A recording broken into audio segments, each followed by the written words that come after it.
Okay, I just want to do a quick video overview of the new sort features on Wild Game Tracker that we added this spring. Um, for the past 10 plus years, it's been easy to add kind of markers for fish and other types of animals in the app just by long pressing. And then you just get kind of a scroll wheel here where you can add markers. I catch a lot of walleye, so you can see that's listed there. If you want to add a description of the depth you're catching at, or say a picture of the fish, whatever, you can add that right from here. But I'm not going to add any markers here now. That's just kind of the basic features of how to add pins. But what is cool is you've been able to add those markers for a long period of time. But now when you look at a lake that I've been fishing for the last 10 years, you can see I have a whole bunch of points on here.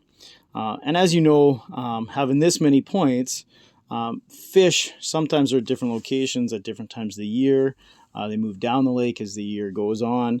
And they tend to kind of habitually be in the same kind of locations every year. And so the feature that I like to use before I even go out for the day is like to use kind of the sort feature to kind of be able to sort all these markers out and find out, well, where do I want to start fishing that day?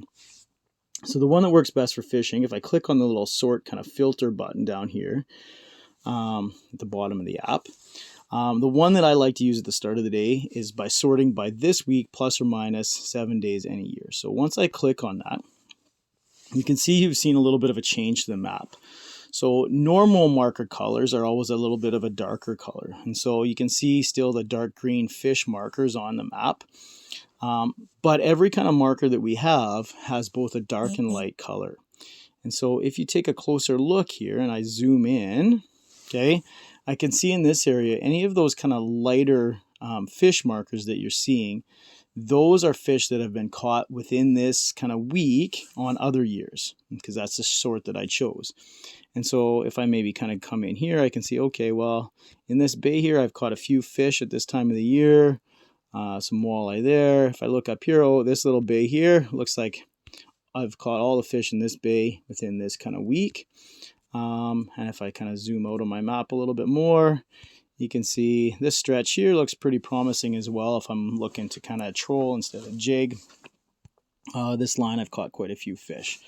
So that sort feature is really handy for kind of giving you a good starting point where you want to start fishing for the day.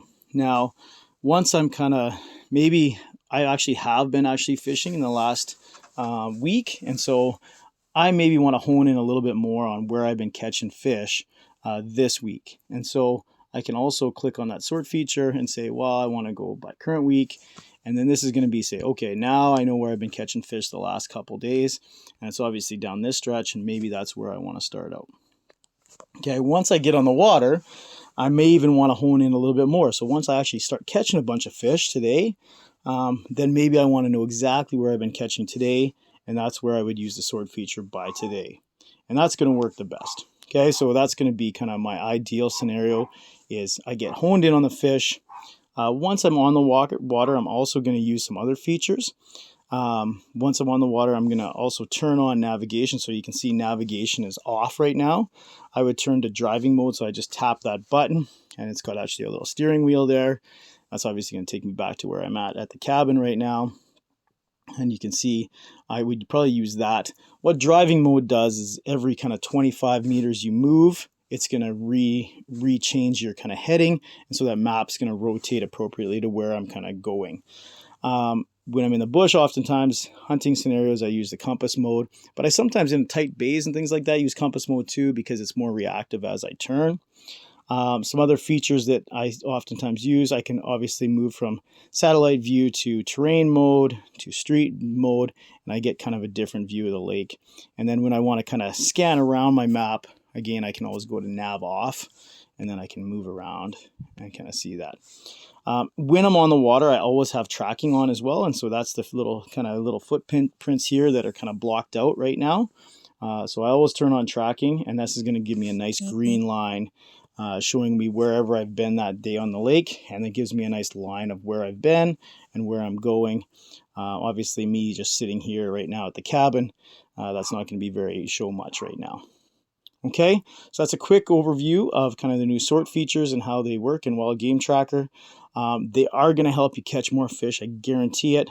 The key is still going to have to get out there, start adding markers on your own.